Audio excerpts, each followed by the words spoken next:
I say to the public, and I say to them, what about the prosecution of those who forced blue-collar and white-collar law-abiding individuals to behave in such drastic measures? Where is the accountability for those who were elected to represent us? And that, to me, is the big fight. And unfortunately, that is a focus that mainstream media doesn't want to, or legacy media doesn't want to focus on. But that has to be the question moving forward. That while we can prosecute all of those who may have behaved in a manner that isn't approved by society during an event that was tyrannical, like my friend mentioned. So I'm here with Alex. I'm also here with Marco, two of the defendants whose proceedings began today. Just want to let you guys know out the gate that there is a publication ban issued by the judge, so we cannot discuss the proceedings of today. The trial for the Coutts 3, Marco van Huigenbos, Alex van Herk, and George Jansen, began on Monday, February 27th in Lethbridge, Alberta. The three men are being charged with mischief over $5,000 for their involvement, their roles, their participation in the Coutts blockade. In 2022, it took place at the same time as the Freedom Convoy in Ottawa, and Coutts itself is a small little border town between Alberta and Montana. It's an international crossing. The Coutts blockade prevented traffic going in either direction. Now, there is a publication ban issued by the judge which prevents me from reporting on details of ongoing proceedings to all of you out there in our dear Rebel News audience. The publication ban is issued to prevent tainting of witnesses, since the defendants have opted for a jury trial. So the logic is that if information gets out there via reports, via journalism, and people see that and end up on the jury, that their perspectives may be preemptively shaped and could corrupt their abilities to judge impartially. The Coutts blockade was put to an end by police after about 3 weeks, which included 13 arrests by the RCMP. It also came to an end one day after Prime Minister Justin Trudeau invoked the Emergencies Act. Shortly afterwards, the provincial government of Alberta announced a phased plan towards removing a series of restrictions, edicts, and mandates associated with the COVID-19 enterprise and marketed as measures to protect so-called public health. Jason Kenney, then Premier of Alberta, resigned towards the end of the year.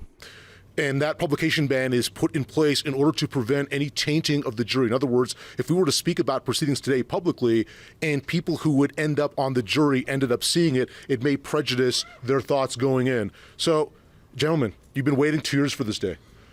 Why don't you tell me what's going on, what's on your mind, difficulties of the families, these sorts of things, and what it feels like to be here today? Well, I'm definitely thankful that we're here and that we're finally moving forward with this prosecution.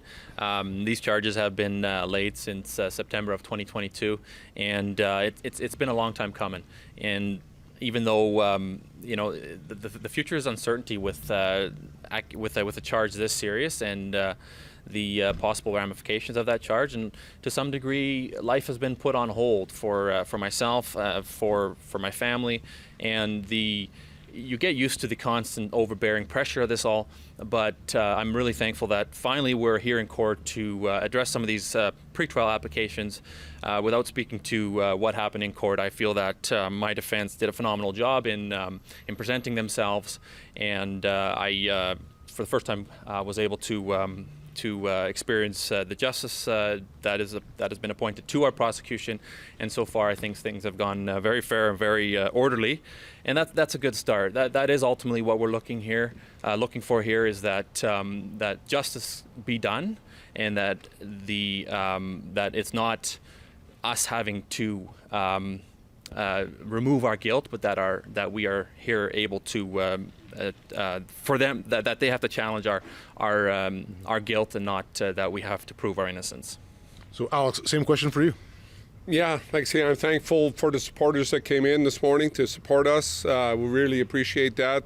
Like I say, we all got big families. Yeah, there again, our defense did a great job of articulating what we're after here, and without, like say, getting into the detail, I felt they did a good fight of trying to articulate what we want and what we'd like the jury to be able to do to get a fair and honest jury, and what their abilities could be. So yes, I appreciate Rebel News supporting us and being here for us, and like I say, I hope that people keep remembering why we stood there, why we stood on that line for 18 days, and stand by us with being here in court. So, Alex, on that point, in terms of why you were here, why you were demonstrating over at that Coutts border crossing between Alberta and Montana, the U.S. and Canada, tell us, what was that about? What was the motivation behind that? What was the purpose of that? What incited you guys to go and do that protest? Well, it was the mandates that were being imposed upon the truckers and all Canadians. They were illegal. You can see now as after this happened, of all these mandates that were being imposed, that if we went to stood up, do you think how many lives would have been lost more? So thankfully, the mandates were lifted and changed, and how many people weren't, got to see and had to stop of getting the jab and being able to go across the line and drive truck again.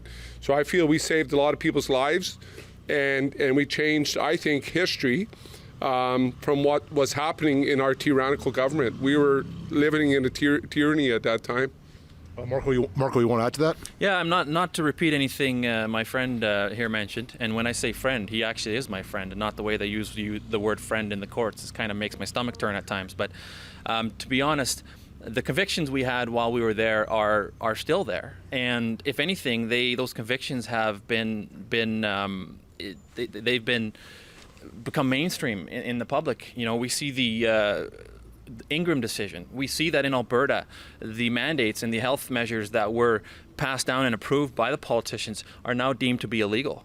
They did not have the authority to do that. So while we are here in front of the courts where they're looking to prosecute us for those 18 days on the border, I say to the public, and I say to them, what about the prosecution of those who forced blue-collar and white-collar law-abiding individuals to behave in such drastic measures? Where is the accountability for those who were elected to represent us?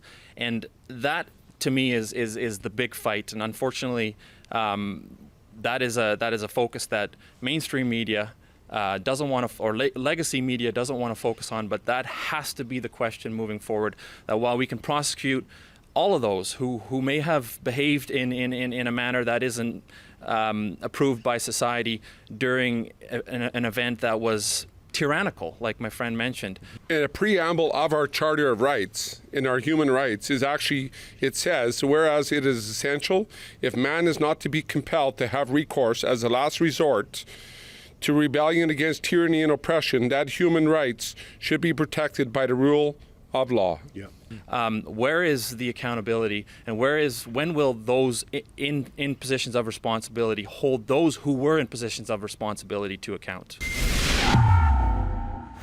Folks out there in our dear Rebel News audience, please remember that we're helping crowdfund for the legal defense for these two gentlemen and the third that's not here right now. So please visit Coutts3.com.